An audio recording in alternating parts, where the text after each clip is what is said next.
এই चैनल नाम हूँ आंतरिक शक्ति। देखो आम अंतर मध्य शक्ति को आंतरिक शक्ति कहुए। आम अंतर मध्य भगवान शक्ति अच्छी किंतु से शक्ति को आम न जाना जो आम तार सदुपयोग न करी आम जीवन में असफलता अनुभव करुँच किंतु से शक्ति को आम जानिले ही प्रकृत समस्यार समाधान करिपरिबा एवं आंतरिक शक्ति को अनुभव करिपरिबा। मु गोटे विषय कहवा चाहूँगी पारिवारिक समस्या समाधान सूत्र।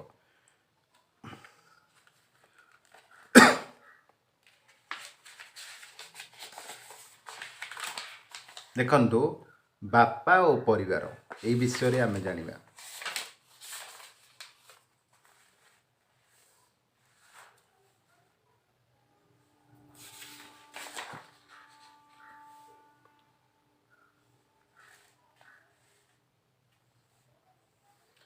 विवाह बाप और परिवार विवाह परे जड़े व्यक्ति जेतेबेले जाने तार नवविवाहिता पत्नी गर्भधारण करिछि सेतेबेले से जीवन रे श्रेष्ठ सुख अनुभव करे ओ आनंदर सीमा रुहेनी। मन आनंद रे फाटी पड़े। से बाप हेबाकू जाउछि। वैवाहिक जीवन लक्ष्य पूर्ण होइछि बोली अनुभव करी हुए। वास्तव में शिशुटीए पत्नीर कोलमंडल कले से आनंद को मापी हुएनी। माटीए शिशु को कोଳରେ धरिबार स्वप्न नियारा। यौवन रे जहा करी होइनी ताहाकू संतान जरिया परिणत बयस रे करिबाकू बाप स्वप्न देखिबा आरंभ करे। विवाह परे शिशु जन्म जैव विवर्तनवादर एक अंश स्वरूप एथिरे कौनसी विचित्रता नहीं।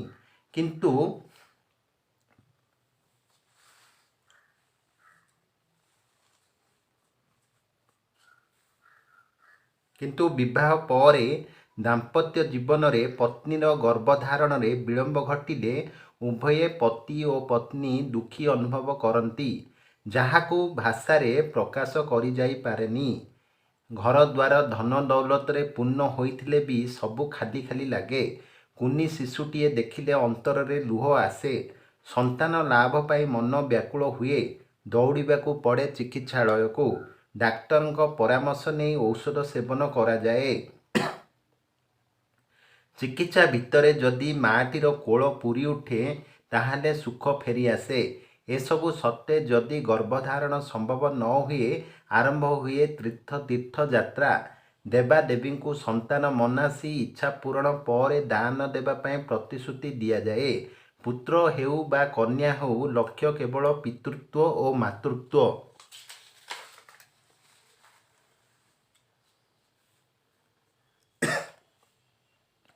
संतान संतति परे प्रकृत रे आरंभ हुए संसार जीवन। पिता माता जीवनर पूर्णता अनुभव परिवार रे पुष्टि करे नूतन आशा। परिवार गठनर प्रथम पाहाचरे पाद देइथिबा जड़े बाप सतर्कतार सह आगेबा आरंभ करे। विवाह पर्यंत से निज कथा चिंता करुथुला। विवाह परे निज कथा से पत्नीर दायित्व नेला। आउ वर्तमान अर्थात संतान जन्म पर उभय बापा और माँ उपरे न्यस्त है तार भविष्यत। विवाह पर व्यक्तिगत स्वार्थ को जलांजलि देई पति पत्नी निजर मिलित स्वार्थ प्रति गुरुत्व देवा आरंभ करथिले। मात्र संतानटीए जन्म नेबा परे आउ पति पत्नीकर मिलित स्वार्थ को देखी हुएनी। अर्थात पति और पत्नी दाम्पत्य जीवनर सुख परिवर्ते संतानर भविष्यत नहीं आगे आसंती। संतान जन्म पर घटुवा परिवर्तन विवर्तनवादर एक अंश व्यतीत किछि अन्य किछि नुहे। यह जुगे जुगे थिला रहिछि रहिब मध्य।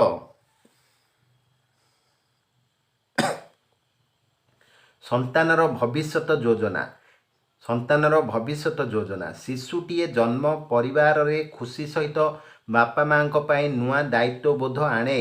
पिलाटी को बड़ करने सहज व्यापार नुहे। पिला प्रति मार दायित्वबोध अधिक। बापर दायित्वबोध को मध्य हेय करी हेबनी।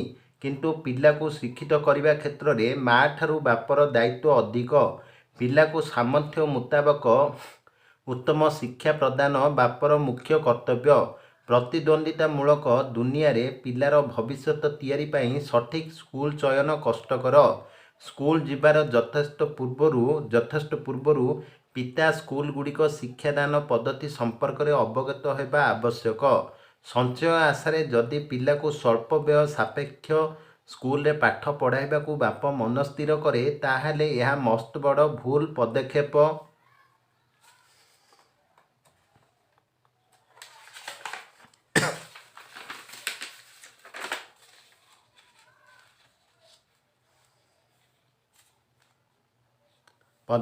ବୋଲି ଧରିବାକୁ ହେବ। ମଷ୍ଟ ଭୁଲ ପଦକ୍ଷେପ ବୋଲି ଧରିବାକୁ ହେବ। ବାପର ପ୍ରାଥମିକ କର୍ତ୍ତବ୍ୟ ହେଲା ଆର୍ଥିକ ଦୃଷ୍ଟିରୁ ପରିବାର ଭରଣ ପୋଷଣ ପାଇଁ ଅସୁବିଧା ହେଲେ ମଧ୍ୟ ପିଲାକୁ ମୂଲ୍ୟଭିତ୍ତିକ ଶିକ୍ଷା ପ୍ରଦାନ କରୁଥିବା ସ୍କୁଲରେ ନାମ ଲେଖାଇ ଶିକ୍ଷିତ କରିବା। ପାଠ ପଢ଼ାଇବା ପାଇଁ ଅର୍ଥ ବ୍ୟୟରେ କାର୍ପଣ୍ୟର କୌଣସି ସ୍ଥାନ ନାହିଁ କହିଲେ ଭଲ ହେବ। ପିଲାର ଭବିଷ୍ୟତ ଗଢ଼ିବା ନିଶ୍ଚିନ୍ତରେ ଏକ କଷ୍ଟକର ବ୍ୟାପାର। ପିଲାଟିଏ ସ୍କୁଲକୁ ଯିବା ପୂର୍ବରୁ ଜଣେ ସଚେତନ ବାପ ଅର୍ଥର ବନ୍ଦୋବସ୍ତ କରେ। ପୁଅ ହେଉ କିମ୍ବା ଝିଅ ହେଉ, ଶିକ୍ଷା କ୍ଷେତ୍ରରେ ଅନ୍ତରପାନ୍ତରର ସ୍ଥାନ ନାହିଁ। ଜୀବନ ଗଢ଼ିବାରେ ଶିକ୍ଷାର ଭୂମିକା ଅତୁଳନୀୟ।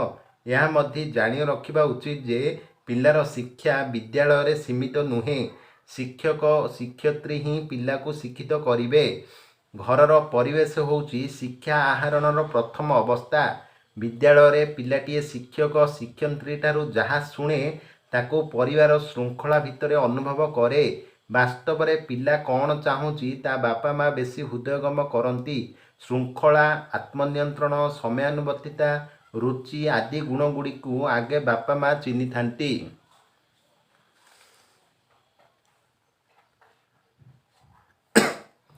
କେତେକ ବାପା ମା ପିଲାଙ୍କୁ ସ୍କୁଲରେ ନାମ ଲେଖାଇ ସାରିବା ପରେ ସେମାନଙ୍କର କର୍ତ୍ତବ୍ୟ ସରିଗଲା ବୋଲି ଧରି ନିଅନ୍ତି। ଏପରି ଭୁଲ ଧାରଣା ପିଲାର ଭବିଷ୍ୟତ ଗଠନରେ ଅନ୍ତରାୟ ହୋଇଥାଏ।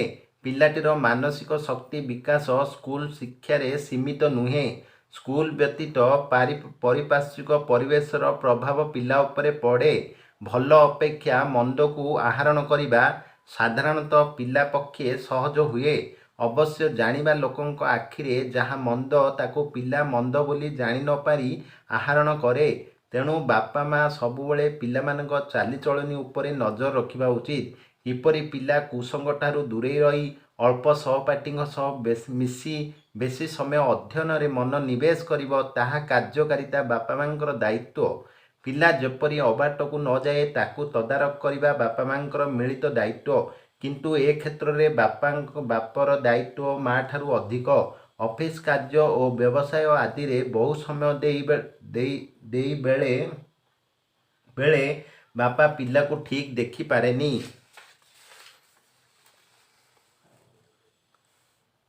କାର୍ଯ୍ୟବ୍ୟସ୍ତତା ପାଇଁ ପିଲାକୁ ଠିକ୍ ଦେଖାଶୁଣା କରିପାରୁନାହାନ୍ତି ବୋଲି ସାଙ୍ଗସାଥିମାନଙ୍କୁ କହି ମନକୁ ହାଲୁକା କରନ୍ତି।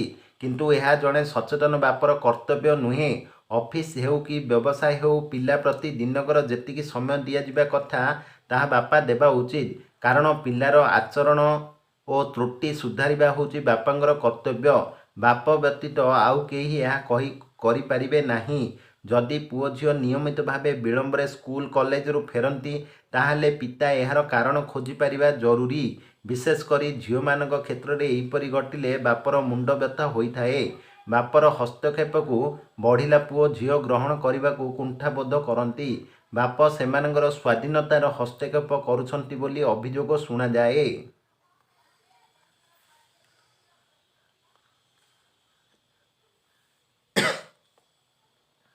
କୈଶୋର ଅବସ୍ଥାକୁ ନିୟନ୍ତ୍ରଣ। କୈଶୋର ଅବସ୍ଥାରେ ପୁଅ ଝିଅଙ୍କୁ ନିୟନ୍ତ୍ରଣ କରିବା ଏକ କଷ୍ଟକର ବ୍ୟାପାର ଅଟେ। ଏହି ସମୟରେ ପିଲାଏ ଟିକେ ଜିଦଖୋର ଓ ଦାୟିତ୍ୱ ଶୂନ୍ୟ ହୁଅନ୍ତି। ସମୟକୁ ଠିକ୍ ଭାବରେ କାର୍ଯ୍ୟରେ ଲଗାନ୍ତି ନାହିଁ। ତେଣୁ ଏ କ୍ଷେତ୍ରରେ ବାପା ପିଲାଙ୍କୁ ନିୟନ୍ତ୍ରଣ ପାଇଁ କୌଶଳ ଅବଲମ୍ବନ କରିବା ଜରୁରୀ। କୌଣସି ପରିସ୍ଥିତିରେ ପିଲାଙ୍କ ଉପରେ ଆଧିପତ୍ୟ ବିସ୍ତାର କରିବା ଅନୁଚିତ। ସବୁବେଳେ ପିଲାମାନଙ୍କୁ ବୁଝାଇ ସେମାନଙ୍କ ମନରୁ ଭୟ ଦୂର କରିବା ବାପର ଆଉ ଗୋଟିଏ ମୁଖ୍ୟ କର୍ତ୍ତବ୍ୟ। ପିଲାଙ୍କ ମନରୁ ଭୟ ଦୂରେଇ ଦେଲେ ସେମାନେ ବାପାଙ୍କ ନିକଟତର ହୋଇ ମନର ସବୁ ଗୁପ୍ତ ଭାବନାକୁ ପ୍ରକାଶ କରିଦେବେ। ମନରୁ ଭୟ ଦୂର ନହେଲେ କେବେ ମଧ୍ୟ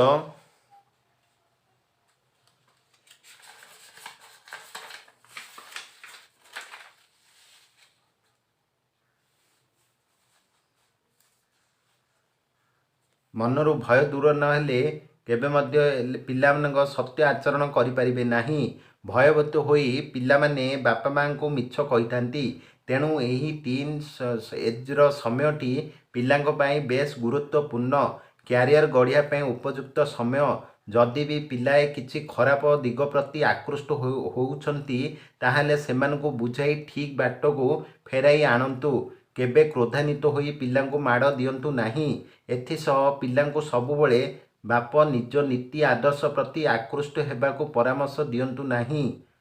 ଏଥିସହ ପିଲାଙ୍କୁ ସବୁବେଳେ ବାପ ନିଜ ନୀତି ଆଦର୍ଶ ପ୍ରତି ଆକୃଷ୍ଟ ହେବାକୁ ପରାମର୍ଶ ଦିଅନ୍ତୁ ନାହିଁ। ସେମାନେ ଛୋଟ ହେଲେ ବି ସେମାନଙ୍କର ଏକ ସ୍ୱତନ୍ତ୍ର ରୁଚି ଅଛି। ସମୟ ଗଡ଼ି ଚାଲିବା ସାଙ୍ଗକୁ ବ୍ୟକ୍ତିର ଚିନ୍ତା ଶକ୍ତିରେ ମଧ୍ୟ ପରିବର୍ତ୍ତନ ଘଟୁଛି। ବାପ କୈଶୋର ଅବସ୍ଥାରେ ଯାହା କରୁଥିଲେ ପିଲା ତାହା ହିଁ କରିବେ ଭାବିବା ଭୁଲ। ତେଣୁ କୈଶୋର ଅବସ୍ଥାରେ ପିଲାଙ୍କୁ ଭଲ ମନ୍ଦ ନେଇ ପରାମର୍ଶ ଦିଅନ୍ତୁ, କିନ୍ତୁ ସେମାନଙ୍କ ରୁଚିରେ ଅନ୍ତରାୟ ସୃଷ୍ଟି କରନ୍ତୁ ନାହିଁ। ଜୀବିକା ଚୟନରେ ଅସୁବିଧା। ଆମ ଦେଶରେ ସଠିକ୍ ଜୀବିକା ଚୟନ ନେଇ ଶିକ୍ଷିତ ଯୁବକ ଯୁବତୀଙ୍କ କ୍ଷେତ୍ରରେ ଅସୁବିଧା ଏକ ବଡ଼ ସମସ୍ୟା। କିଏ କେଉଁ ପ୍ରକାର ବୃତ୍ତିକୁ ଆଦରି ଜୀବିକା ନିର୍ବାହ କରିବେ ତାହା ସହଜରେ ସ୍ଥଗିତ ହୋଇପାରେନି। ଯୋଗ୍ୟତା ଅନୁସାରେ ସମ୍ମାନଜନକ ଚାକିରି ଜୀବିକା ପାଇଁ ସମସ୍ତେ ଆଶାୟୀ।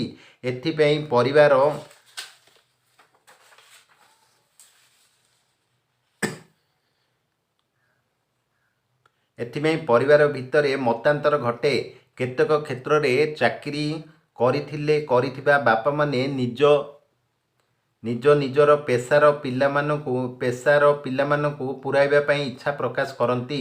ଦୀର୍ଘ ଦିନର ଅଭିଜ୍ଞତା ଭିତରେ ବାପାମାନେ ଯେଉଁ ଆତ୍ମସମ୍ମାନ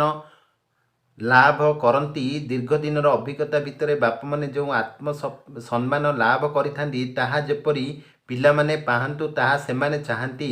ବେଳେବେଳେ ବାପାଙ୍କ ଇଚ୍ଛାକୁ ପୁଅ ପୂରଣ କରିବାରେ ଅନିଚ୍ଛା ପ୍ରକାଶ କଲେ ପରିବାର ଭିତରେ ବିବାଦ ଦେଖାଦିଏ। କିନ୍ତୁ ଏଠାରେ ଉଲ୍ଲେଖଯୋଗ୍ୟ ଯେ କୌଣସି ବାପ ପୁଅକୁ ଜୀବିକା ନିର୍ବାହ ପାଇଁ ନିଜ ବାପ ପସନ୍ଦର ବୃତ୍ତି ଗ୍ରହଣ କରିବାକୁ ବାଧ୍ୟ କରିବା ଠିକ୍ ନୁହେଁ। ବୃତ୍ତି ଚୟନ ନେଇ ପୁଅଙ୍କୁ ପରାମର୍ଶ ଦେବାର ଅଧିକାର ବାପର ରହିଛି। କେଉଁ ବୃତ୍ତିକୁ ଗ୍ରହଣ କଲେ କ'ଣ ସୁବିଧା ଓ ଅସୁବିଧା ହେବ ସେ ସମ୍ବନ୍ଧରେ ବାପ ପୁଅଙ୍କୁ ପରାମର୍ଶ ଦେବା ଏକ ଉତ୍ତମ କାର୍ଯ୍ୟ ଅଟେ।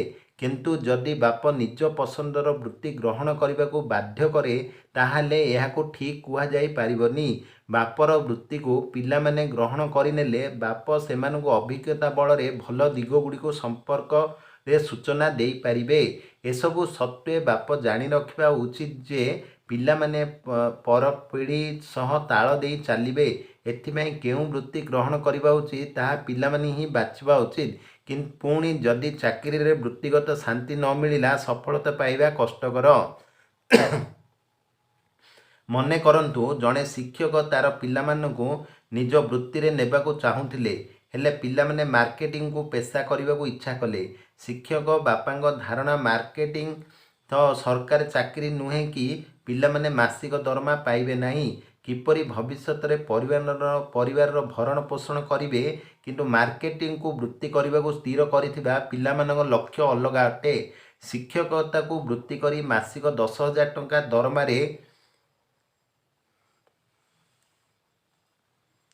ମନେ କରନ୍ତୁ ଜଣେ ଶିକ୍ଷକ ତା'ର ପିଲାମାନଙ୍କୁ ନିଜ ବୃତ୍ତିରେ ନେବାକୁ ଚାହୁଁଥିଲେ, ହେଲେ ପିଲାମାନେ ମାର୍କେଟିଂକୁ ପେଶା କରିବାକୁ ଇଚ୍ଛା କଲେ।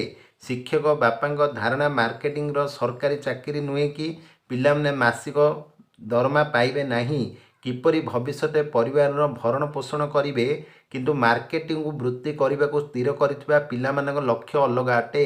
ଶିକ୍ଷକତାକୁ ବୃତ୍ତି କରି ମାସିକ 10,000 ଟଙ୍କା ଦରମାରେ ଚଳିବା ବଡ଼ କଷ୍ଟକର ଅଟେ।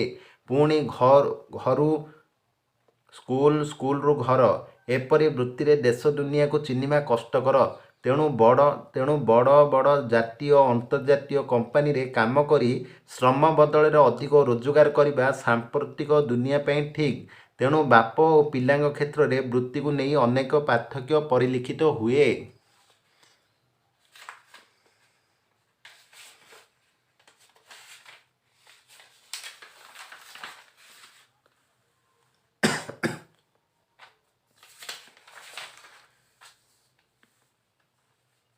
ଦୀର୍ଘମିଆଦୀ ସୂତ୍ରରେ ସରକାରୀ କିମ୍ବା ବେସରକାରୀ କ୍ଷେତ୍ରରେ କାର୍ଯ୍ୟ କରିବା ପାଇଁ ହେଲେ ବାପା ମା ପିଲାମାନଙ୍କ କ୍ଷେତ୍ରରେ ଥିବା ମତ ପାର୍ଥକ୍ୟ ଦୂର ହେବା ଜରୁରୀ। ଖୋଲା ମନରେ ଆଲୋଚନା ହେଲେ ମତ ପାର୍ଥକ୍ୟ ଦୂର ହେବା ନିଶ୍ଚିନ୍ତ। ପିଲାଙ୍କୁ ପଚାରି ବାପା ମା ଏକାନ୍ତରେ ବସି ଆଲୋଚନା କରିବା ସହ କେଉଁ ବୃତ୍ତିରେ କି ସମସ୍ୟା ରହିଛି, କେଉଁଥିରେ କି ପ୍ରକାର ସମ୍ମାନ ରହିଛି ସେସବୁ ସମ୍ପର୍କରେ ପିଲାମାନଙ୍କୁ ଅବଗତ କରିବା ଦରକାର।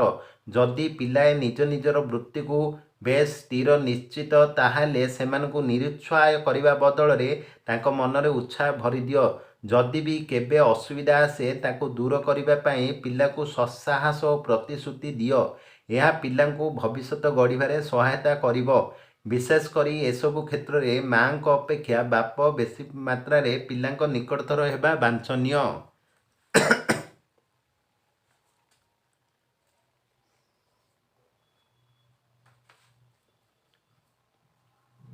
ପିଲାଟିଏ ଛୋଟ ଅବସ୍ଥାରୁ କେଉଁ କେଉଁ ଦିଗ ପ୍ରତି ଆକୃଷ୍ଟ ହେଉଛି ସେଥିପାଇଁ ଧ୍ୟାନ ଦିଅନ୍ତୁ। ଏଥିସହ କେଉଁ ଦିଗ ପ୍ରତି ବିମୁଖ ତାହା ମଧ୍ୟ ଜାଣି ରଖନ୍ତୁ। ଯେଉଁ ଦିଗ ପ୍ରତି ପିଲାଟି ଆକୃଷ୍ଟ ସେହି ଦିଗରେ ତାକୁ ସଫଳ କରିବା ପାଇଁ ଆରମ୍ଭରୁ ତାଲିମ ଦିଅନ୍ତୁ। ଆଜିକାଲି ଅଧିକାଂଶ ବାପା ମା ପିଲାମାନଙ୍କୁ ଡାକ୍ତର ଓ ଇଞ୍ଜିନିୟର କରିବାକୁ ଆଶାୟୀ। ଏହି ଦୁଇ ବୃତ୍ତିରେ ପ୍ରଚୁର ଅର୍ଥ ରୋଜଗାରର ବ୍ୟବସ୍ଥା ରହିଛି ବୋଲି ବାପା ମାଙ୍କ ଧାରଣା। ଡାକ୍ତରୀ ଓ ଇଞ୍ଜିନିୟର ପଢ଼ିବାରେ ପିଲାଙ୍କ ଆଗ୍ରହ ଥିଲେ ସେମାନଙ୍କୁ ଉତ୍ସାହିତ କରିବା ସ୍ୱାଗତ ଯୋଗ୍ୟ। ଅନ୍ୟଥା ଗୋଡ଼ାଣିଆ ନୀତି ଅବଲମ୍ବନ କରି ଡାକ୍ତର ଇଞ୍ଜିନିୟର ନିଶାରେ ପିଲାଙ୍କୁ ମୋହ କରି ସ୍ୱପ୍ନ ଦେଖିବା ଅର୍ଥ ଅପଚୟ ସାଙ୍ଗକୁ ପିଲାର ଭବିଷ୍ୟତ ନଷ୍ଟ କରିବାଟା ଥୟ। କେବଳ ଡାକ୍ତର ଇଞ୍ଜିନିୟର ଚାକିରି କରି ବେଶୀ ଅର୍ଥ ରୋଜଗାର ଧାରଣା ବାସ୍ତବିକ ଦୁର୍ଭାଗ୍ୟଜନକ। ଏହି ଧାରଣାଟି ମଣିଷର ଦୂରଦୃଷ୍ଟିକୁ ସଙ୍କୁଚିତ କରେ, ଫଳରେ ଅନ୍ୟାନ୍ୟ ଦିଗ ପ୍ରତି ଗୁରୁତ୍ୱ ଦେଇ ହୁଏନି। କିନ୍ତୁ ଜାଣି ରଖିବା ଉଚିତ ଯେ ବିଶ୍ୱର ସୁନାମ ଅର୍ଜନ କରିଥିବା ବ୍ୟକ୍ତିବିଶେଷମାନେ କେବଳ ଡାକ୍ତର ଇଞ୍ଜିନିୟର ନୁହନ୍ତି, ସେହିପରି କୋଟିପତିମାନେ ମଧ୍ୟ ଡାକ୍ତର ଇଞ୍ଜିନିୟର ନୁହନ୍ତି। ଆଧୁନିକ ପୃଥିବୀରେ ଅର୍ଥ ଓ ଯଶ ପାଇଁ ରାସ୍ତା ବ୍ୟାପକ। ସତ୍ୟ, ନିଷ୍ଠା ଓ କଠିନ ପରିଶ୍ରମ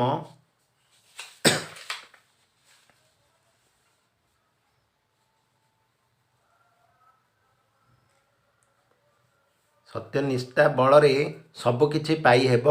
ଉଦ୍ୟମୀ ଯୁବକ ଯୁବତୀମାନେ ସ୍ୱାଧୀନ ଭାବରେ କାମ କରିବାର ସୁଯୋଗ ଦେଇ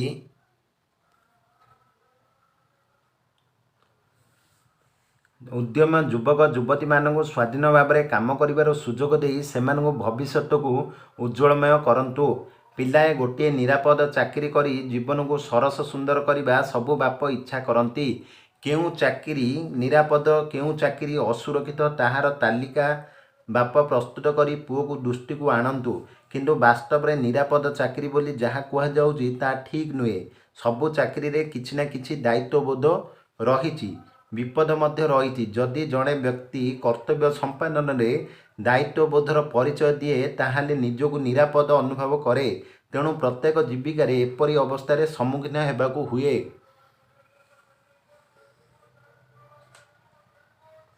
ତେଣୁ ନିରାପଦ ଚାକିରି ବୋଲି କିଛି ନାହିଁ। ସବୁ ଜୀବିକାରେ ସଫଳତା ପାଇବା ପାଇଁ ଆହ୍ୱାନର ସମ୍ମୁଖୀନ ହେବାକୁ ହେବ। ଆଜିକାଲି ଅନେକ ଉଦ୍ୟମୀ ଯୁବକ ଯୁବତୀ ଆହ୍ୱାନର ସମ୍ମୁଖୀନ ହୋଇ କାର୍ଯ୍ୟ କରିବାକୁ ପସନ୍ଦ କରୁଛନ୍ତି। 24 ଘଣ୍ଟାରୁ 6ରୁ 8 ଘଣ୍ଟିଆ କାର୍ଯ୍ୟରେ ସେମାନେ ନାପସନ୍ଦ କରୁଛନ୍ତି। ଅଧିକରୁ ଅଧିକ ପରିଶ୍ରମ କରି ସୁନାମ ଅର୍ଜନ ପାଇଁ କାର୍ଯ୍ୟ କରୁଛନ୍ତି। ଅଭିଜ୍ଞତା ଓ କଠିନ ପରିଶ୍ରମ କେବେ ବି ବୃଥା ଯାଏନି ବୋଲି ସେମାନେ ଦୃଢ଼ ନିଶ୍ଚିତ। ତେଣୁ କୌଣସି ବାପା ମା ପିଲାର ଆଗ୍ରହରେ ଭୟ ଦେଖାଇ ପଥରୋଧ କରନ୍ତୁ ନାହିଁ। ଆଗକୁ ବଢ଼ିବାରେ ଦୁର୍ଗମ ପଥର ସମ୍ମୁଖୀନ ହେବାକୁ ଥିଲେ ବି ସେମାନଙ୍କୁ କାର୍ଯ୍ୟକ୍ଷେତ୍ରରେ ଆଗେଇ ଯିବାକୁ ପ୍ରେରଣା ଦିଅନ୍ତୁ। ନିଜ ପିଲାକୁ ବିଶ୍ୱାସ କରନ୍ତୁ, ଦକ୍ଷତାକୁ ସ୍ୱୀକାର କରନ୍ତୁ, ଆଦୌ ସନ୍ଦେହ କରନ୍ତୁ ନାହିଁ। ଯଦି ସେମାନେ କିଛି ଭୁଲ କରୁଛନ୍ତି ତାହେଲେ ସାମର୍ଥ୍ୟ ମତେ ସେମାନଙ୍କୁ ଠିକ୍ କରନ୍ତୁ, ମାତ୍ର ନିରାଶ ଭାବ ସୃଷ୍ଟି କରନ୍ତୁ ନାହିଁ। ବାପା ମା ସର୍ବଦା ପିଲାମାନଙ୍କ ସହ ଆଲୋଚନା କରି ଦୂରତ୍ୱ କମ୍ କରିବା ସମସ୍ତଙ୍କ ପାଇଁ ଭଲ, ମାତ୍ର ନିରାଶ ଭାବ ସୃଷ୍ଟି କରନ୍ତୁ ନାହିଁ। ବାପା ମା ସର୍ବଦା ପିଲାମାନଙ୍କ ସହ ଆଲୋଚନା କରି ଦୂରତ୍ୱ କମ୍ କରିବା ସମସ୍ତଙ୍କ ପାଇଁ ଭଲ। ବିବାହ ପ୍ରସ୍ତାବ। ବିବାହ ହେଉଛି ଜୀବନର ଏକ ଗୁରୁତ୍ୱପୂର୍ଣ୍ଣ ଘଟଣା। ପୁଅ ଝିଅଙ୍କ ପାଇଁ ଉପଯୁକ୍ତ ବରପାତ୍ର କନ୍ୟାପାତ୍ରୀ ଖୋଜିବା ପାଇଁ ବାପା ମାଆଙ୍କର ଦାୟିତ୍ୱ। ସାଧାରଣତଃ ପୁଅମାନଙ୍କ ବିବାହ ପାଇଁ ବାପା ମାଆମାନେ ଚିନ୍ତା ପ୍ରକଟ କରନ୍ତି ନାହିଁ।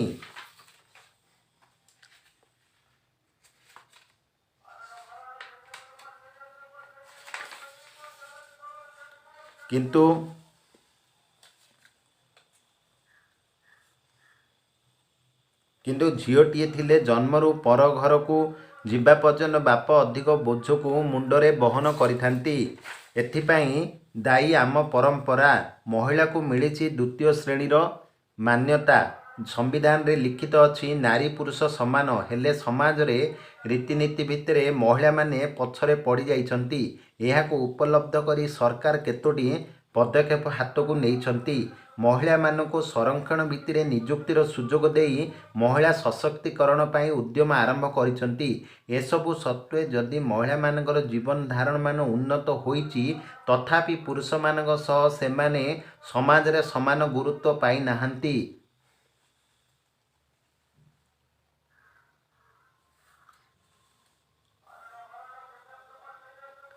ପରମ୍ପରା ସହ ରହିବାକୁ ବାଧ୍ୟ ହେଉଥିବା ବାପାମାନେ ଝିଅମାନଙ୍କ କ୍ଷେତ୍ରରେ ଶିକ୍ଷା ଓ ଆତ୍ମନିର୍ଭରଶୀଳତାକୁ ଗୁରୁତ୍ୱ ନ ଦେଇ କିପରି ରୋଜଗାରିଆ ଜ୍ୱାଇଁ ପାଇବେ ସେଥିପାଇଁ ଚିନ୍ତିତ ରହୁଛନ୍ତି। ରୋଜଗାରିଆ ଜ୍ୱାଇଁ ପାଇଁ ପ୍ରଚୁର ଯୌତୁକତାର ଆବଶ୍ୟକତା ଥିବାରୁ ଝିଅମାନଙ୍କ ଶିକ୍ଷା କ୍ଷେତ୍ରରେ ବେଶୀ ଅର୍ଥ ବ୍ୟୟ ନ କରି ବିବାହ ପାଇଁ ସଞ୍ଚୟ କରିବାକୁ ପସନ୍ଦ କରୁଛନ୍ତି। ଧନୀ ପରିବାରର କିମ୍ବା ରୋଜଗାରିଆ ଜ୍ୱାଇଁ ଖୋଜି ପାଇଲେ ଝିଅ ପ୍ରତି ବାପର କର୍ତ୍ତବ୍ୟ ଶେଷ ହୋଇଗଲା ବୋଲି ଧରି ନିଆଯାଉଛି। ଅବଶ୍ୟ ଝିଅ ପାଇଁ ଉପଯୁକ୍ତ ବରପାତ୍ର ଖୋଜିବା ବାପର ଗୁରୁ ଦାୟିତ୍ୱ। କିନ୍ତୁ ଶିକ୍ଷା ବାବଦ ଖର୍ଚ୍ଚଟାକୁ କମ୍ କରି ଯୌତୁକ ପାଇଁ ସଞ୍ଚୟ କରିବା ଏକ ଭୁଲ ନିଷ୍ପତ୍ତି। ଏଠାରେ ଜାଣି ରଖିବା ଉଚିତ ଯେ ଝିଅଟି ଶିକ୍ଷିତ ହୋଇ ଯଦି ଆତ୍ମନିର୍ଭରଶୀଳ ହୋଇପାରିଲା, ତାହେଲେ ତା'ର ଭବିଷ୍ୟତ ଉଜ୍ଜ୍ୱଳ। ବିବାହ ପରେ ଶାଶୁଘରେ ବି ସେ ମୁଣ୍ଡ ଟେକି ସବୁ କାମ କରିବାକୁ ସୁଯୋଗ ପାଇବ। ରୋଜଗାରିଆ କନ୍ୟା ପାତ୍ରଟିଏ ପାଇଁ ପରିବର୍ତ୍ତିତ ସମାଜରେ ଚାହିଦା ବଢ଼ିବାରେ ଲାଗିଛି। ଏପରିକି ରୋଜଗାରକ୍ଷମ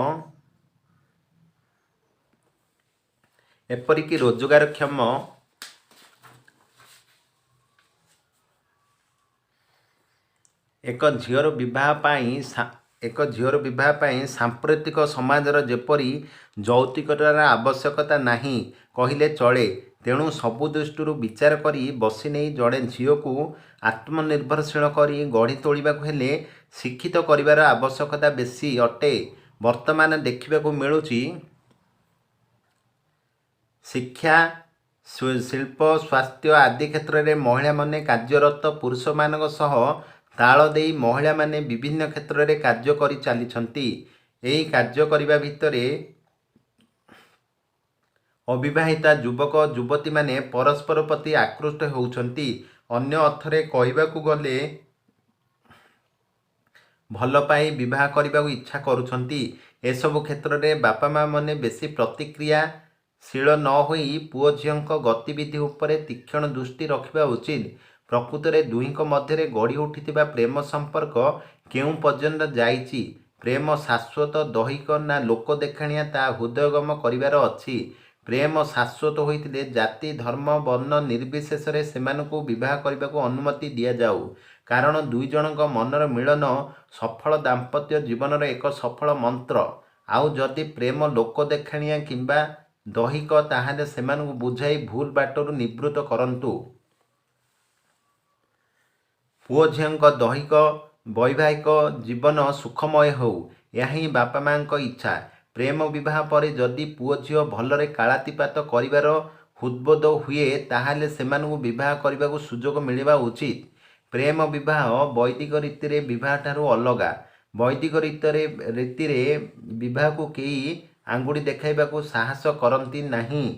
କିନ୍ତୁ ପ୍ରେମ ବିବାହକୁ ନେଇ କିଛି ସଂକୀର୍ଣ୍ଣ ମନା ବ୍ୟକ୍ତି ଥଟ୍ଟା ପରିହାସ କରି ବସନ୍ତି। କିନ୍ତୁ ଏସବୁ ଆଦୌ ଗୁରୁତ୍ୱ ଦିଆଯିବା ଅନୁଚିତ। ସମ୍ଭ୍ରାନ୍ତ ବଂଶୀୟ ପରମ୍ପରାରେ ପ୍ରେମ ବିବାହକୁ ସେପରି ବିରୋଧ କରାଯାଏନି। ସେମାନେ ପରିବର୍ତ୍ତିତ ସମାଜରେ ରୀତିନୀତି ସହ ନିଜକୁ ଖାପ ଖୁଆଇ ନେଇଛନ୍ତି। ମଧ୍ୟବିତ୍ତ ଶ୍ରେଣୀରେ ରକ୍ଷଣଶୀଳ ମନୋଭାବ ବେଳେ ପ୍ରେମ ବିବାହର ଅନ୍ତରାୟ ସୃଷ୍ଟି କରେ।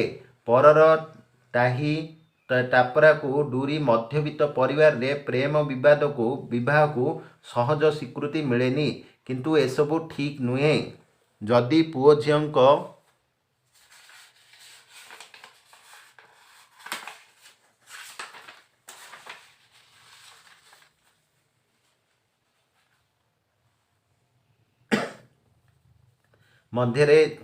ମଧ୍ୟରେ ଗଢ଼ି ଉଠିଥିବା ପ୍ରେମ ଶାଶ୍ୱତ, ସେମାନଙ୍କୁ ବିବାହର ପ୍ରତି ସ୍ୱୀକୃତି ମିଳିବା ବାସ୍ତବିକ ସ୍ୱାଗତ ଯୋଗ୍ୟ। ପରିବାରର ମୁଖ୍ୟର ଦାୟିତ୍ୱ। ଆମ ପ୍ରଚଳିତ ପରମ୍ପରା ଅନୁସାରେ ବାପ ହେଉଛି ପରିବାରର ମୁଖ୍ୟ। ସେ ପରିବାରର ସବୁ ହାନି ଲାଭ ତାଙ୍କ ମୁଣ୍ଡ ଉପରକୁ ଯାଏ। ଯଦି ମାଆଙ୍କର ବି ପରିବାରର ଭଲ ମନ୍ଦ ବୁଝିବାର ଅଛି, ତଥାପି ବାପାଙ୍କର ଦାୟିତ୍ୱ ଅଧିକ। ପରିବାର ସଦସ୍ୟଙ୍କ ମଧ୍ୟରେ ମତାନ୍ତର ସମାଧାନ କରିବାର କର୍ତ୍ତବ୍ୟ ବାପର। ମତଭେଦ ଦୂର କରିବା ପାଇଁ ବାପକୁ କଷ୍ଟ କରିବାକୁ ପଡ଼େ। ଏହି ସମୟରେ କାହାରି ଉପରେ ବିରକ୍ତି ଭାବ ହେବା ପରିବର୍ତ୍ତେ ଧୈର୍ଯ୍ୟର ସହ ସବୁକିଛି ତୁଟାଇବା ଭଲ। ପରିବାରରେ ସ୍ୱାମୀ ଓ ସ୍ତ୍ରୀଙ୍କ ମଧ୍ୟରେ ଥାଏ ଅଳ୍ପ କିଛି ବୟସ ପାର୍ଥକ୍ୟ। ପିଲାମାନେ ହେଉଛନ୍ତି ବହୁ ସାନ, ତେଣୁ ସମସ୍ତଙ୍କୁ ଗୋଟିଏ ନିୟମରେ ବାନ୍ଧି ରଖିବା କଷ୍ଟକର ଅଟେ। ଏଠାରେ ଗୋଟିଏ କଥା ସତ୍ୟ ଯେ, ଯେଉଁ ପର୍ଯ୍ୟନ୍ତ ବାପର ରୋଜଗାର ଉପରେ ପିଲାମାନେ ନିର୍ଭର କରନ୍ତି, ସେ ପର୍ଯ୍ୟନ୍ତ ବାପାଙ୍କ ନିର୍ଦ୍ଦେଶକୁ ପିଲାମାନେ ମାନନ୍ତି। ଅବସର ନେଲା ପରେ ବାପାଙ୍କ ରୋଜଗାର କମିବା ସହ ପିଲାମାନେ ରୋଜଗାର ପନ୍ଥା ଧରନ୍ତି। ଅବଶ୍ୟ ସବୁ ପୁଅ ଝିଅ ରୋଜଗାର କରିବା ପରେ ବାପକୁ ହେୟ ମନେ କରନ୍ତି ନାହିଁ। କେତେକ କ୍ଷେତ୍ରରେ ଏହା ପରିଲକ୍ଷିତ ହୁଏ। ପିଲାମାନଙ୍କ ଏପରି ଆଚରଣରେ ବାପ ଅସହାୟ ମନେକରି ମାନସିକ ଦୁଶ୍ଚିନ୍ତା ଭିତରେ କାଳାତିପାତ କରନ୍ତି। ଏହାଦ୍ୱାରା ପିଲାଏ ବାପାଙ୍କଠାରୁ ଦିଗଦର୍ଶନ ପାଇ ପାରନ୍ତି ନାହିଁ। ନାନାଦି ସମସ୍ୟା ମାଡ଼ି ଆସେ। ବୟସର ସାୟାହ୍ନରେ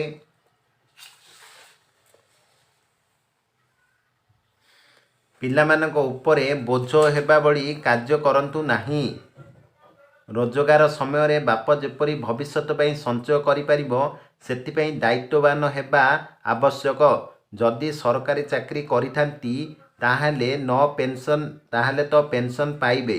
ଆଉ ଯଦି ବେସରକାରୀ ଭାବରେ ଜୀବିକା ନିର୍ବାହ କରିଥାନ୍ତି, ତାହେଲେ ଜଣେ ବାପ ନିଶ୍ଚିନ୍ତରେ କିଛି ବାର୍ଦ୍ଧକ୍ୟ ଅବସ୍ଥା ପାଇଁ ସଞ୍ଚୟ କରିବା ଭଲ।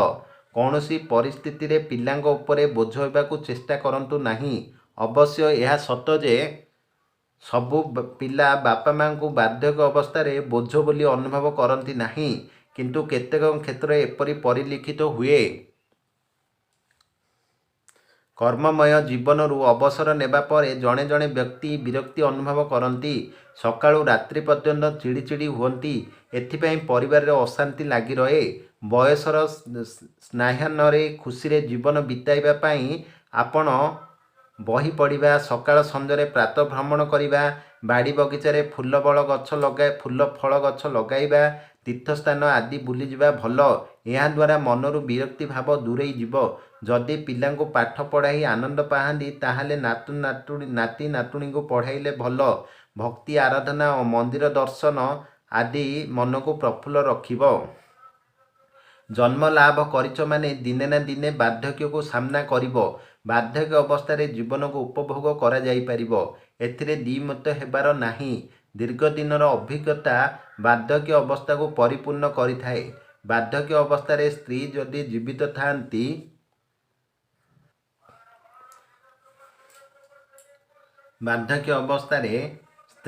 ଜୀବିତ ଥାନ୍ତି, ତାହେଲେ ଜୀବନଟି ଆହୁରି ଆନନ୍ଦମୟ। ବାର୍ଦ୍ଧକ୍ୟ ଅବସ୍ଥାରେ ନାତି ନାତୁଣୀଙ୍କ ସହ ସମୟ କଟାଇବାର ଏକ ସ୍ୱତନ୍ତ୍ର ମଜା ଥାଏ। ନାତି ନାତୁଣୀଙ୍କ ସହ ବାହାରକୁ ବୁଲିଯିବା, ନିଜ ଅଭିଜ୍ଞତାକୁ ସେମାନଙ୍କୁ କିଛି ଉପଦେଶ ଦେବାର ଆନନ୍ଦ ମିଳେ। ନାତି ନାତୁଣୀଙ୍କ ହସିବା, ଖେଳିବା, ବୁଲିବା ଓ ମଜା କରିବାର ଆନନ୍ଦ କେବଳ ବାର୍ଦ୍ଧକ୍ୟ ଅବସ୍ଥାରେ ମିଳିଥାଏ। ବୟସର ସବୁ ଅବସ୍ଥାକୁ ଉପଭୋଗ କରିବାର ସୁଯୋଗ ଅଛି। ନିଜ ବୁଦ୍ଧି ବଳରେ ଏହାକୁ କରିପାରିବେ, ଜୀବନ ସାର୍ଥକ ହୋଇପାରିବ।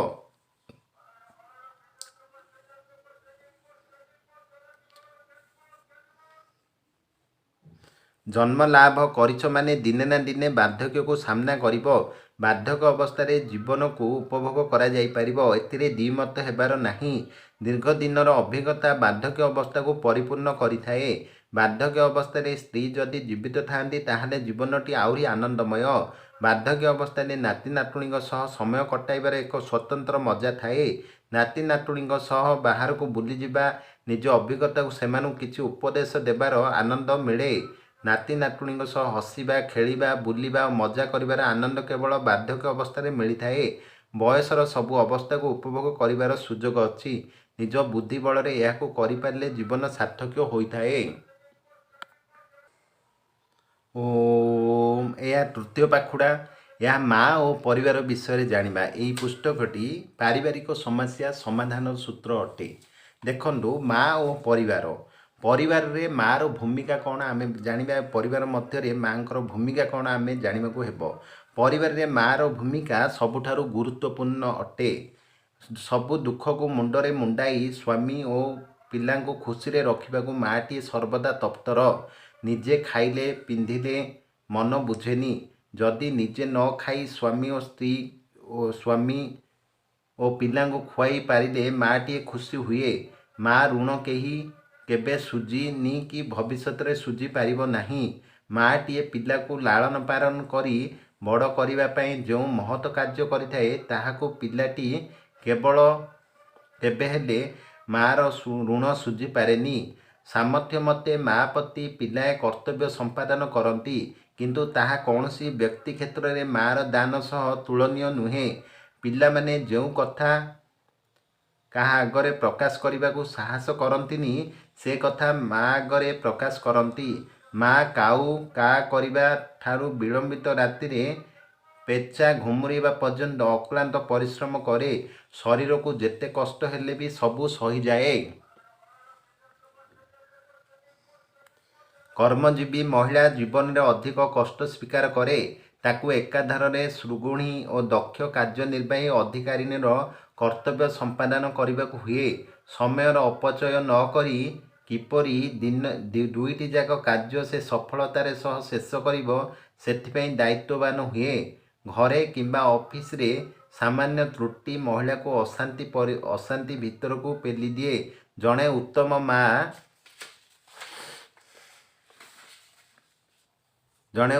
ମା' ପାଇଁ ପରିବାର ସମାଜ ପ୍ରତି ବହୁ କର୍ତ୍ତବ୍ୟ ରହିଛି।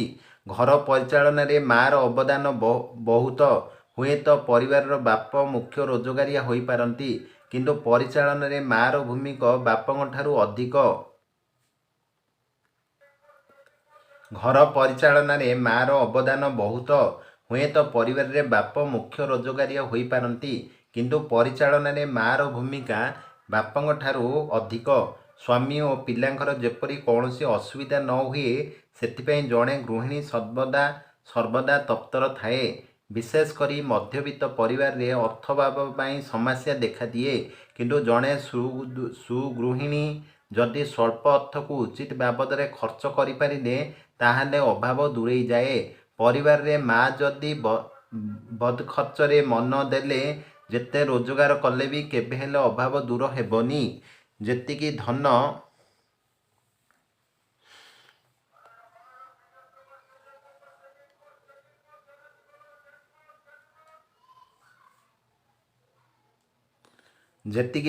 ସେତିକି ମନ। ପରିବାର ପରିଚାଳନା ପାଇଁ ଏକ ଭଲ ନିୟମ। କପଡ଼ାକୁ ଚାହିଁ ସାର୍ଟ ବି ଫୁଲ ହେବ କି ହାଫ୍ ହେବ, ତାହା ଦରଜି ସ୍ଥିର କରେ। ସେହିପରି ରୋଜଗାରକୁ ଚାହିଁ ଜଣେ ଗୃହିଣୀ କେଉଁଟି ନିହାତି ଦରକାର, କେଉଁଟି ନ ହେଲେ ଚଳିବ, ତାହା ସ୍ଥିର କରେ। ଏପରି କ୍ଷେତ୍ରରେ ଗୃହିଣୀର ସଠିକ୍ ନିଷ୍ପତ୍ତି ପରିବାରର ସମସ୍ୟା ଦୂର କରେ। ଅବଶ୍ୟ ଏଠାରେ କୁହାଯାଇପାରେ ଯେ, ଲୋକମାନଙ୍କର ଜୀବନ ଧାରଣର ମାନ ଉନ୍ନତ ଘଟିଛି। ଅତୀତରେ ଯାହାକୁ ବିଳାସ ସାମଗ୍ରୀ ବୋଲି କୁହାଯାଇଥିଲା, ତାହା ସତ୍ୟ ଦରକାରରେ ପରିଣତ ହୋଇଛି। ଲୋକେ ଟେଲିଫୋନକୁ ବିଳାସ ସାମଗ୍ରୀ ଭାବେ ଗ୍ରହଣ କରୁଥିଲେ। ସମୟ ବଦଳିଯିବା ପରେ ସମୟ ଅର୍ଥ ଅପଚୟକୁ ରକ୍ଷା ପାଇବା ପାଇଁ ପ୍ରାୟ ଅଧିକାଂଶ ଲୋକେ ଟେଲିଫୋନ ଘରେ ରଖିବାକୁ ପସନ୍ଦ କରୁଛନ୍ତି। ଅର୍ଥ ଓ ପରିଶ୍ରମ କରି ଯାହା ସମାଧାନ କରାଯାଇପାରୁଥିଲା, ତାହା ଟଙ୍କା କେଇଟାରେ ଅଳ୍ପ କେତୋଟି ମିନିଟରେ ଟେଲିଫୋନ ପାଇଁ ସମାଧାନ ହୋଇପାରୁଛି। 2 ଚକିଆ ଯାନ ଆଦି ନିତ୍ୟ ଦରକାରୀ ସାମଗ୍ରୀ ପାଲଟି ଯାଇଛି। ଏହା ସମସ୍ତେ ଅନୁଭବ କରିସାରିଲେଣି। କେବଳ ମୋଟର ସାଇକେଲ ନୁହେଁ, ସାଇକେଲକୁ ମଧ୍ୟ ଏଠାରେ ବିଚାରକୁ ନିଆଯାଇପାରେ। 25 ବର୍ଷ ତଳେ ଯେଉଁ ଗାଁରେ ଗୋଟିଏ କିମ୍ବା ଦୁଇଟି ସାଇକେଲ ଥିଲା, ସେହି ଗାଁରେ ଆଜି ଘରେ ଘରେ 2-3ଟି ସାଇକେଲ, ମୋଟର ସାଇକେଲ, ଟେଲିଭିଜନ। ଲୋକେ ଆଉ ବିଳାସ ସାମଗ୍ରୀ ରୂପେ ଗ୍ରହଣ ନ କରି ଶିକ୍ଷା ଓ ମନୋରଞ୍ଜନ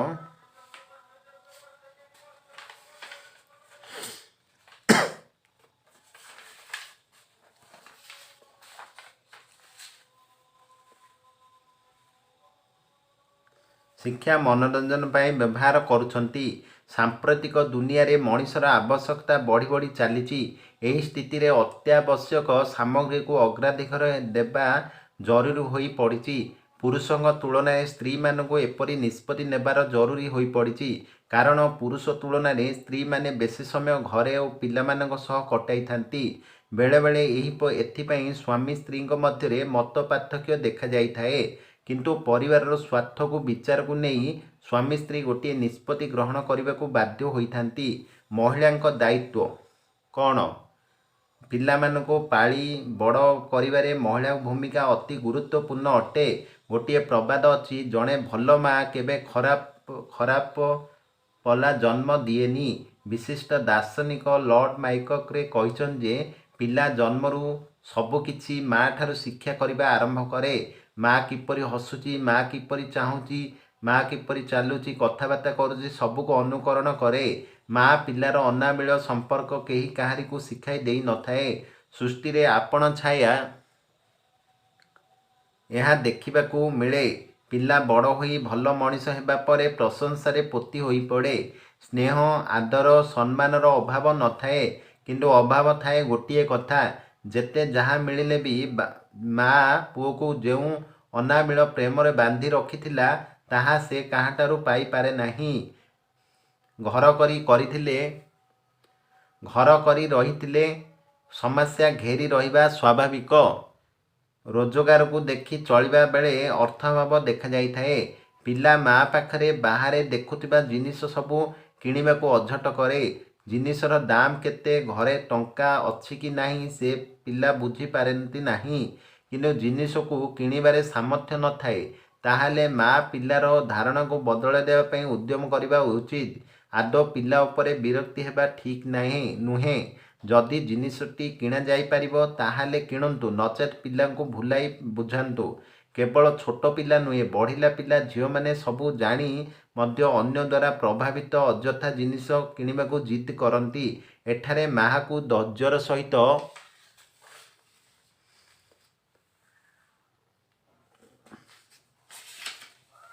ପରିସ୍ଥିତିକୁ ସାମ୍ନା କରିବାକୁ ହୁଏ। ଯେହେତୁ ପିଲାଏ ବଡ଼ ହୋଇଗଲେଣି, ତାକୁ ଗାଳି ମନ୍ଦ କଲେ କିଛି ଲାଭ ହେବନି। ଭଲ ମନ୍ଦ ଦିଗ ବିଷୟରେ ବୁଝାଇ ନିଜର ସାମର୍ଥ୍ୟ ସମ୍ପର୍କରେ ସୂଚାଇବା ଆବଶ୍ୟକ। ଧୀର ସ୍ଥିର ଭାବେ ଏହା କରି ବସିଲେ ପିଲାମାନେ ବୁଝିବା ସହଜ ହେବ। ପିଲାମାନଙ୍କ ଆବଶ୍ୟକତାକୁ ଚାହିଁ ଅର୍ଥ ରୋଜଗାର କରିବାରେ ବାପ ଅଧିକ ସମୟ ବାହାରେ ଦିଅନ୍ତି। ଅନ୍ୟପକ୍ଷରେ ମା' ପିଲାମାନଙ୍କ ସହ ଘରେ ବେଶୀ ସମୟ କଟାଇ ସବୁ କଥା ବୁଝନ୍ତି।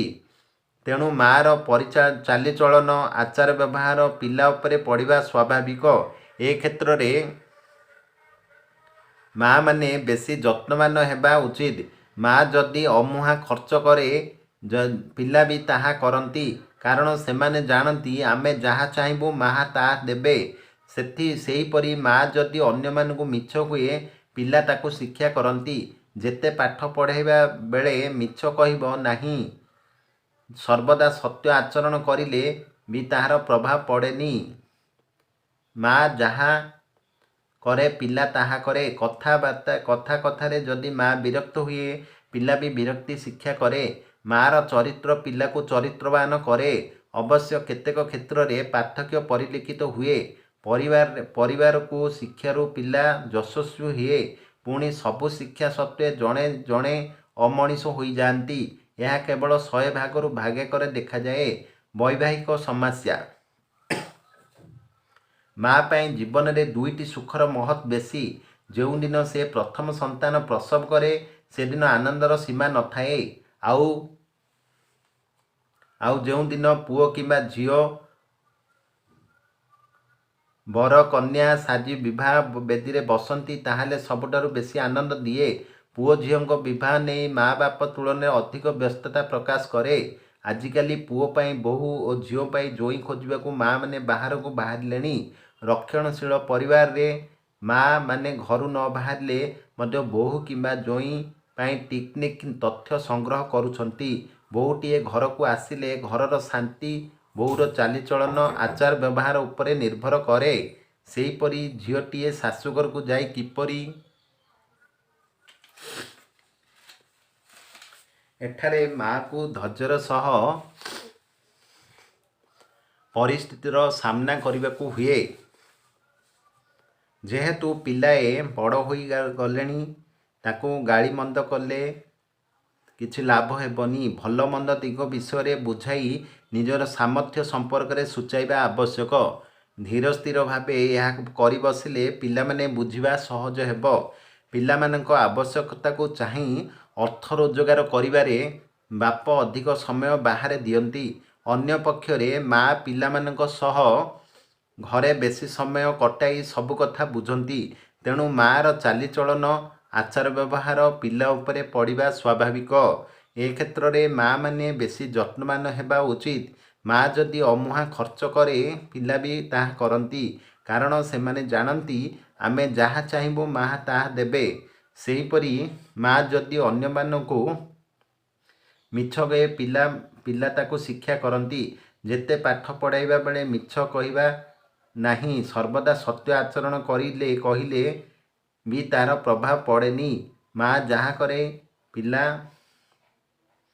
ତାହା କରେ। କଥା କଥାରେ ଯଦି ମା ବିରକ୍ତି ହୁଏ ପିଲା ବି ବିରକ୍ତି ଶିକ୍ଷା କରେ। ମାର ଚରିତ୍ର ପିଲାକୁ ଚରିତ୍ରବାନ କରେ। ଅବଶ୍ୟ କେତେକ କ୍ଷେତ୍ରରେ ପାର୍ଥକ୍ୟ ପରିଲକ୍ଷିତ ହୁଏ।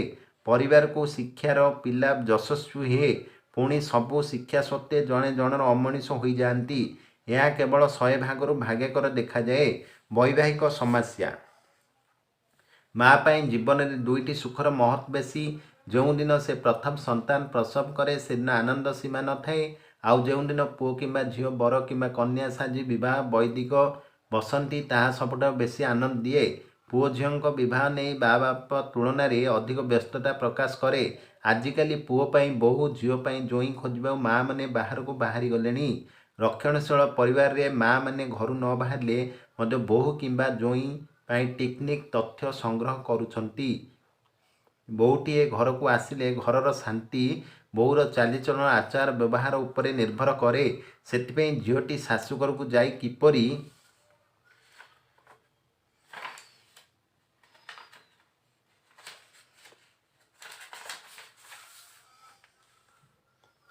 ଖାପ ଖୁଆଇବ ସେହି ଚିନ୍ତା ମାଆମାନଙ୍କୁ ଘାରିଥାଏ।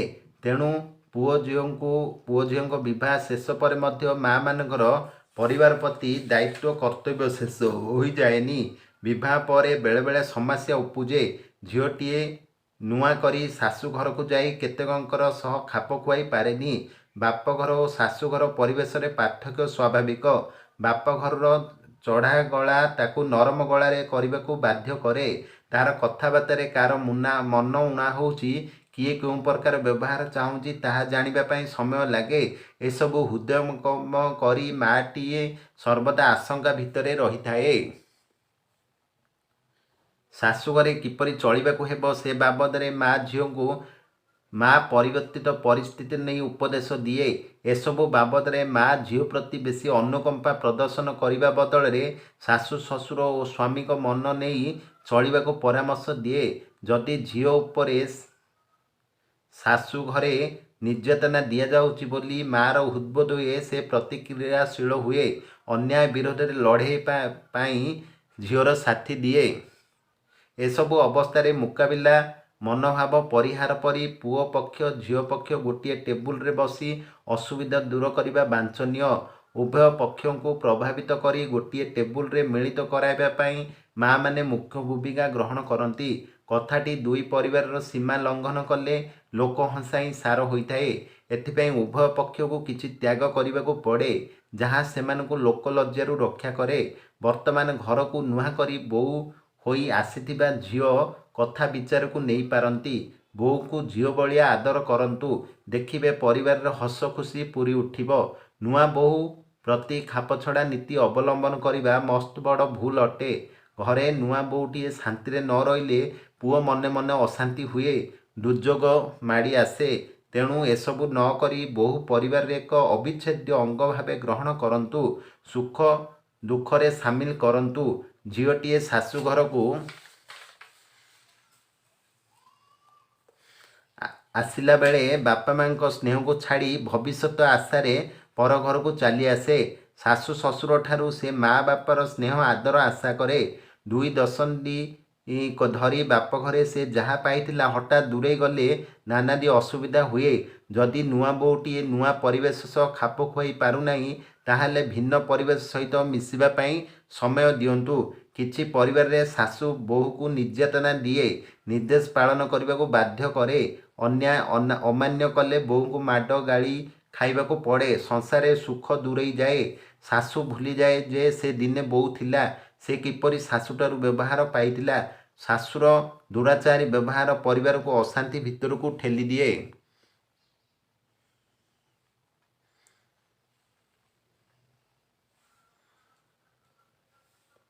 ଆଉ କିଛି ପରିବାରରେ ବୋହୂ ଶାଶୁକୁ ନିର୍ଯାତନା ଦିଏ। ଦୁଷ୍ଟ ସ୍ୱଭାବରେ ଝିଅ ପର ଘରକୁ ଯିବା ପରେ ସବୁକୁ ଖୁବ୍ ଶୀଘ୍ର ନିଜ ନିୟନ୍ତ୍ରଣ ଆଣିବାକୁ ଚେଷ୍ଟା କରେ। ଶାଶୁ ବିରୋଧରେ ବୋହୂର ଆଚରଣକୁ ଶୃଙ୍ଖଳା ଜ୍ଞାନ ଭୁଲି ବୋହୂ ଭୁଲ କରି ପରିବାରରେ ଅଶାନ୍ତି ଆଣେ। ପାଖ ପଡ଼ିଶାଠାରୁ ଆରମ୍ଭ କରି ସମସ୍ତେ ବୋହୂର ଧିକ୍କାର କରନ୍ତି। ବୋହୂର ନିର୍ଯାତନା ସତ୍ତ୍ୱେ ଶାଶୁ ଯନ୍ତ୍ରଣାକୁ ମନ ଭିତରେ ଚାପି ଧରି ଚାଲେ, ବାହାରେ କିଛି ପ୍ରକାଶ କରେନି। ପରିବାରର ଆଭିଜାତ୍ୟ ଶାଶୁକୁ ଚୁପ୍ କରେ, ହେଲେ ନିର୍ଯାତନାକାରୀ କେହି ଶାନ୍ତି ପାଆନ୍ତି ନାହିଁ। ପୁରୁଷଟିଏ ଯେପରି ଚାକିରିରୁ ଅବସର ନିଏ, ଠିକ୍ ସେହିପରି ମହିଳା ମଧ୍ୟ ଗୃହିଣୀ ଦାୟିତ୍ୱରୁ ଅବସର ନିଏ। 58 ବର୍ଷ ପରେ ସରକାର ଚାକିରିରୁ ଛୁଟି। ସେହିପରି ଘରକୁ ବୋହୂଟିଏ ଆସିଲେ ଶାଶୁ ଆସ୍ତେ ଆସ୍ତେ ଦାୟିତ୍ୱ ବୋହୂକୁ ଦେଇ ଦାୟିତ୍ୱରୁ ଦୂରେଇ ଥାଏ। ଏପରିକି ଘରର ନିଷ୍ପତ୍ତି ନେବା ଅଧିକାର ମଧ୍ୟ ବୋହୂକୁ ଦେଇଥାଏ। ବାର୍ଦ୍ଧକ୍ୟତା ଏପରି କରିବାକୁ ବାଧ୍ୟ କରିଦିଏ। ବାର୍ଦ୍ଧକ୍ୟ ଅବସ୍ଥାର ଆନନ୍ଦ। ଜୀବନକୁ ଉପଭୋଗ କରିବା ପାଇଁ ବାର୍ଦ୍ଧକ୍ୟ ଅବସ୍ଥା ଆଉ ଗୋଟିଏ ପାହାଚ। ଅତୀତରେ ସବୁ ତିକ୍ତ ଅନୁଭୂତିକୁ ଛାଡ଼ି କେବଳ ଭଲ ସ୍ମୃତିକୁ ମନରେ ଧରି ସମୟ କଟାଇବା ଉଚିତ। ଜଣେ ଗୃହିଣୀ ଭାବରେ ପରିବାର ପାଇଁ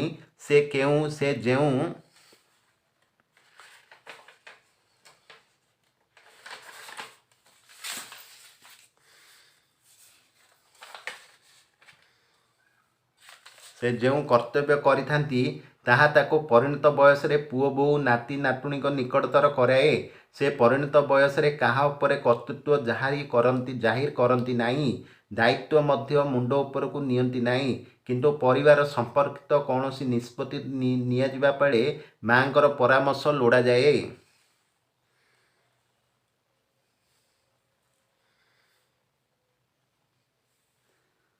ପର ପିଢ଼ିରେ ପାଦ ଥାପିଥିବା ପିଲାମାନଙ୍କ ଉପରେ ଆସ୍ଥା ରଖିବା ବୟସାଧିକ ମହିଳାର କର୍ତ୍ତବ୍ୟ।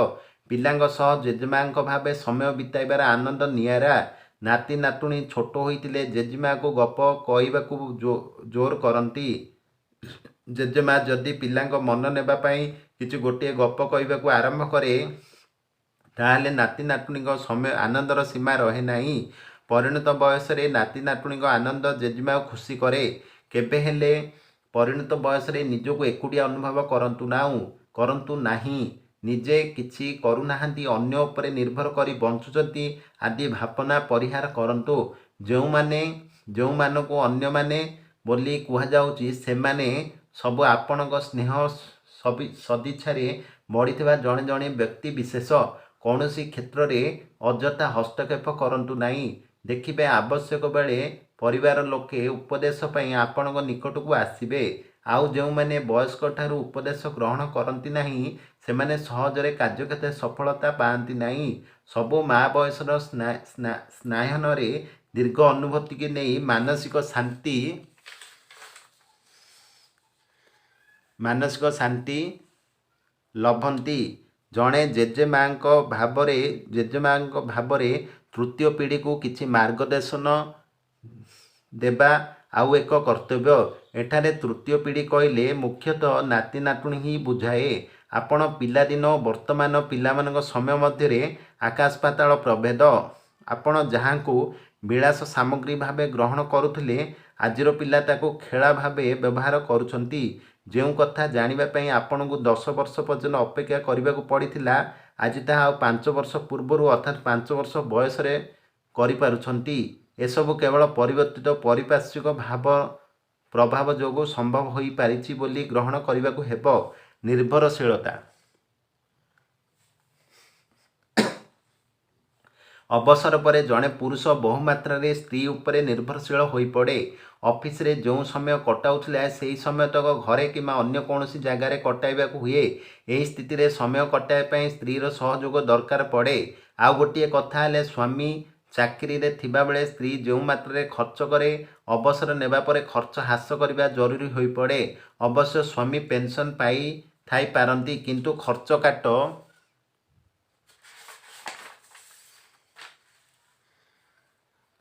ତେଣୁ ଖର୍ଚ୍ଚ କାଟ କରିବା ଉଚିତ। ଆଉ ଯଦି ରୋଜଗାର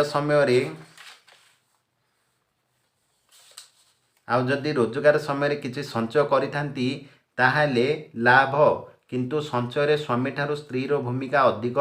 କିନ୍ତୁ ଆଉ ଗୋଟିଏ କଥା କୁହାଯାଇପାରେ ଯେ ଜଣେ ଚତୁର ବ୍ୟକ୍ତି ବୟସର ସ୍ନାୟନରେ ପଦାର୍ପଣ କରିବା ପୂର୍ବରୁ ଯଥାସାଧ୍ୟ ସଞ୍ଚୟ କରିବା ଉଚିତ। ବାର୍ଦ୍ଧକ୍ୟ ଅବସ୍ଥାରେ ପୂରା ମାତ୍ରାରେ ପିଲାମାନଙ୍କ ଉପରେ ନିର୍ଭର କରିବା ବୋକାମି। ବାର୍ଦ୍ଧକ୍ୟ ଅବସ୍ଥାରେ ସ୍ୱାମୀକୁ ପୂରା ସମର୍ଥନ କରିବା ସ୍ତ୍ରୀର ପରମ କର୍ତ୍ତବ୍ୟ। କୌଣସି କଥାରେ ଯଦି ସ୍ୱାମୀ ମନଉଣା କରନ୍ତି ତାହେଲେ ତାଙ୍କୁ ବୁଝାଇବା ସ୍ତ୍ରୀର କାମ। ସେ ମନ କଥା ସ୍ତ୍ରୀ ବ୍ୟତୀତ ଆଉ କାହା ପାଖରେ ପ୍ରକାଶ କରିପାରନ୍ତି ନାହିଁ।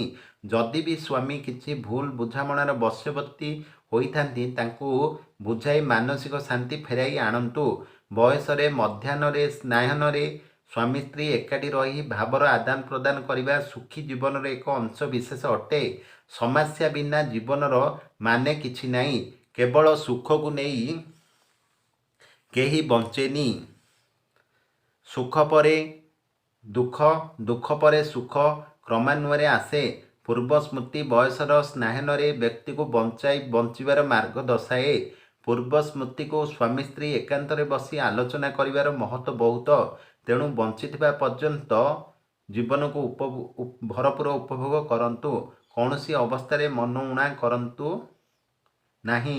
ଆଜି ଯେଉଁ ଅବସ୍ଥା ଦେଇ ଆପଣ ଗତି କରୁଛନ୍ତି ଆଉ କିଛି ବର୍ଷ ପରେ ପର ପିଢ଼ିରେ ଲୋକେ ସେହି ଅବସ୍ଥା ଦେଇ ଗତି କରିବେ। ସୃଷ୍ଟିରେ ଜନ୍ମ ନେଇଛେ ମାନେ ଜୀବନର ସବୁ ଅବସ୍ଥା ଦେଇ ଗତି କରିବା ଥୟ। ଦେଖନ୍ତୁ, ଏହି ପୁସ୍ତକଟି ପାରିବାରିକ ସମସ୍ୟା ସମାଧାନ ସୂତ୍ର। ଏଥିରେ କେତେକ ବିଶେଷ କିଛି କୁହାଯାଇଛି ଯାହାକି ଆପଣଙ୍କୁ ସମସ୍ୟାର ସମାଧାନ କରିବାରେ ବହୁତ ସାହାଯ୍ୟ କରିବ। ଏଇ ଚାପ୍ଟରରେ ବାପା ଓ ପରିବାରରେ ବାପାଙ୍କର କର୍ତ୍ତବ୍ୟ ଏବଂ ପରିବାର ମଧ୍ୟ ମାଆଙ୍କ କର୍ତ୍ତବ୍ୟ ବିଷୟରେ କୁହାଯାଇଛି। ଦେଖନ୍ତୁ, ଆପଣ ଭିଡ଼ିଓଟି ଦେଖନ୍ତୁ, କିପରି ଭଲ ଲାଗିଲା ଲାଇକ୍ କରନ୍ତୁ ଏବଂ ସେୟାର କରନ୍ତୁ, ସବସ୍କ୍ରାଇବର କରନ୍ତୁ। ଏହା ହେଉଛି ଆନ୍ତରିକ ଶକ୍ତିର ସମାଧାନ।